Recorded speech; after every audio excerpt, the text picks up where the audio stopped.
बच्चों last class में मैंने आपको अंतरराष्ट्रीय सिस्टम ऑफ यूनिट के बारे में समझाया था। उसमें मैंने 7 मूल भौतिक राशियां, उनके सिंबल और उनके मात्रक लिखे हुए थे। आज मैं आपको जो बताने जा रहा हूं, लास्ट में आपको याद होगा कि मैंने पूरक मात्रक बताए थे, समतल का कोण और घन कोण। देखिए मैं यहां पर क्या करता हूं, समतल का कोण लेके चलता हूं और समतल के कोण को मैंने आपको क्या बताया था, रेडियन के बारे में समझाया था। ठीक है, तो रेडियन क्या होता है, कैसे यूज करते हैं, ये मैं आपको समझा देता हूं। देखिए आप पहले ये जानते हैं कि ये सर्कल है। इस सर्कल में मान लीजिए ये त्रिज्या है, इसमें ये रेखा इसको यहां पर आते हुए यहां पर आ जाती है, ए से बी तक। ये एंगल कैसा हो गया, थीटा। ये त्रिज्या आर, ये मेरे पास क्या कहलाता है, चाप कहलाता है। ठीक, यहां पर ये हम बोल देते हैं कि ये रेखा अपनी प्रारंभिक स्थिति से अंतिम स्थिति आई, तो जो केंद्र पर कोण अंतरित होता है, इस कोण को मैं थीटा से होता शो करता हूं। तो कोण बराबर आप जानते हैं कितने के इक्वल होता है, कोण बराबर चाप बटे त्रिज्या, ये चला जाता है। अगर मैं कोण इसमें हो तो देखूं तो ये हो गया थीटा, चाप कितने के इक्वल हो गई, ए बी, और त्रिज्या कितने के इक्वल हो गई, आर की वैल्यू के इक्वल। अब पॉज करके लिख लिया। अब देखिए नेक्स्ट स्लाइड में मैंने यहां पर ये कॉन्सेप्ट लिया है, ये त्रिज्या आर, ये हो गया चाप ए बी, ये हो गया चाप। तो कोण बराबर मेरे पास कितना आया था, चाप बटे त्रिज्या, theta equal to A B upon R. If A B equal to R, ये दोनों cancel, theta equal to 1 radian कहलाता है। तो डेफिनेट, अभी मैं इसको समझाता हूं क्या हो रहा है, आपको पूरा समझ में आएगा। आपको मैंने क्या बोला कि अगर ये चाप और त्रिज्या दोनों एक दूसरे के बराबर हो जाती है, तब स्थिति में जो यहां पर कोण बनता है, इस कोण को मैं 1 रेडियन के इक्वल बोलता हूं। ये हमारे पास होता डेफिनेशन हो जाती है। तो जब अगर किसी प्लेन एंगल में चाप और त्रिज्या दोनों बराबर होते हैं, तो केंद्र पर अंतरित जो कोण होता है 1 रेडियन के इक्वल होता है। लेकिन ये डेफिनेशन के लिए, अब मैं आपको एक्चुअल में बता रहा हूं इसको हम कैसे होता मेजर करते हैं। देखिए ये आपके पास सर्कल है, ठीक है, ये आ गया। अगर मैं यहां पर बोलता हूं केंद्र पर अंतरित कोण निकालूं, कोण बराबर चाप बटे त्रिज्या, ये मेरे पास चला गया। ठीक, अब आप वो तो देखिए यहां पर आपको मालूम है कि इस पूरे सर्कल में अगर मैं यहां से होता चलते हुए आ रहा हूं, ऐसे आ रहा हूं, तो टोटल कोण कितने डिग्री का होता है, 360 डिग्री का। चाप अगर इसकी त्रिज्या आर है तो ये कितने के इक्वल हो गई, 2 पाई आर। त्रिज्या कितने के इक्वल हो गया, आर के इक्वल। ये आर और आर कैंसिल, इसका मतलब क्या हो गया, मैं यहां पर जो 360 डिग्री का ये कोण बन रहा था उसको 2 पाई रेडियन बोल देता हूं। तो ये मेरे पास कितना हो जाएगा, 2 पाई रेडियन के इक्वल हो जाता है। तो मैं यहां पर डिफाइन कर लेता हूं कि जो 2 पाई होता है, 2 pi equal to 360 degree, 2 pi radian कर लीजिए।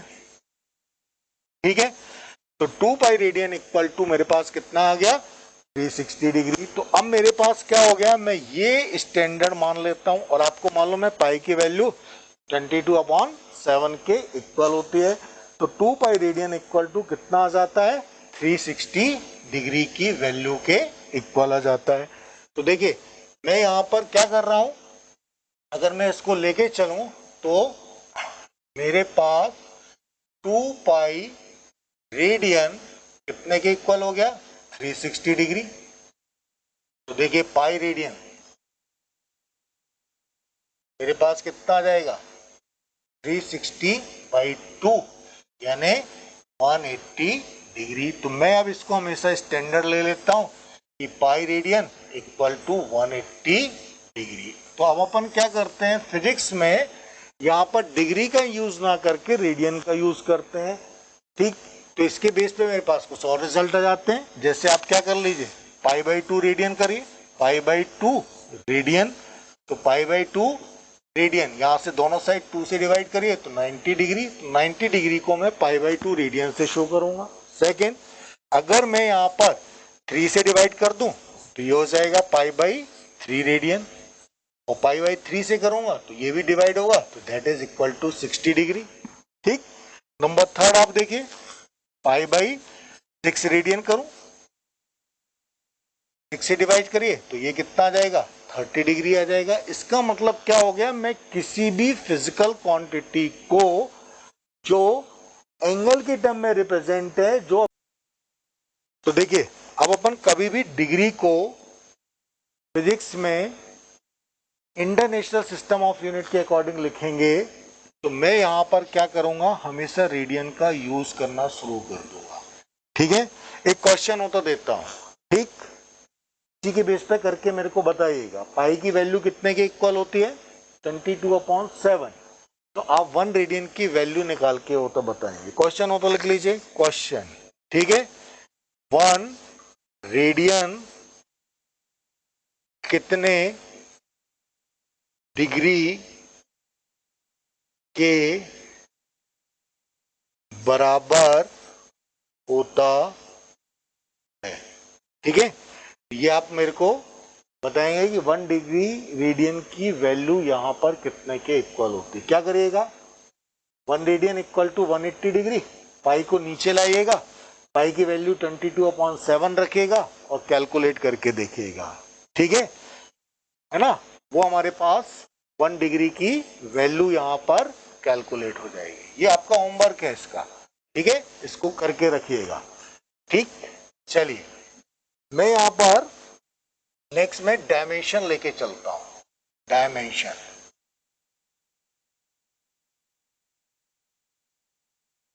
इसको हम बोलते हैं विमाएं बोलते हैं। ठीक है, विमाएं क्या होती हैं इसको मैं एक्सप्लेन करता हूं। इस डेफिनेशन आप लिख लीजिए, किसी भी भौतिक राशि को सामान्यतः लंबाई L,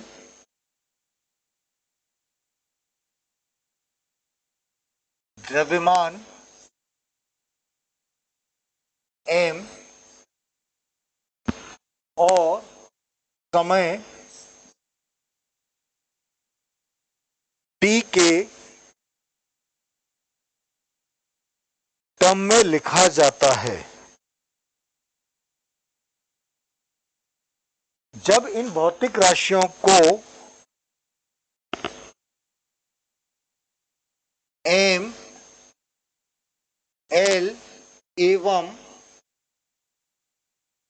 T के टर्म में लिखा जावे तो जो इनकी घात आती है वह घात विमाएं कहलाती हैं। जैसे अभी मैं आपको समझाऊंगा निकालते कैसे। वेग है ना, वेग का विमेय सूत्र m⁻0 L T⁻⁻1 है। ठीक, ये -1 के इक्वल आता है।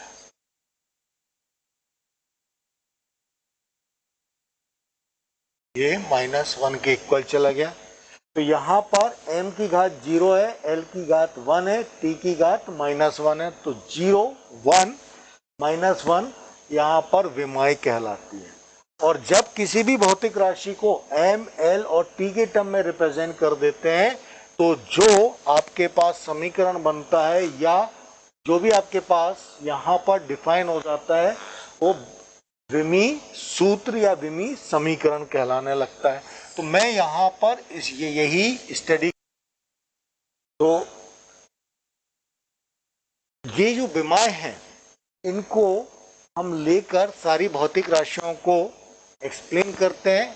तो नेक्स्ट लेक्चर में मैं आपको इनको विमाएं कैसे निकालते हैं, उनकी यूनिट कैसे निकालते हैं, इनको सॉल्व कैसे करते हैं और इनके एप्लीकेशन ये मैं आपको समझाऊंगा। ठीक है, जब तक आप इनकी स्टार्टिंग करिए और पढ़ाई करना बहुत अच्छे से शुरू कर दीजिए। ठीक, ओके बच्चों, बाय।